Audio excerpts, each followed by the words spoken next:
We start on the drive. So it's starting.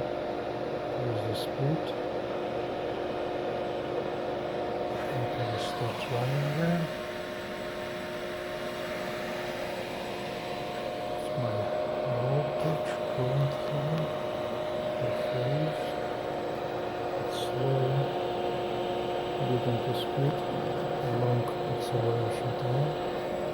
Some important information here.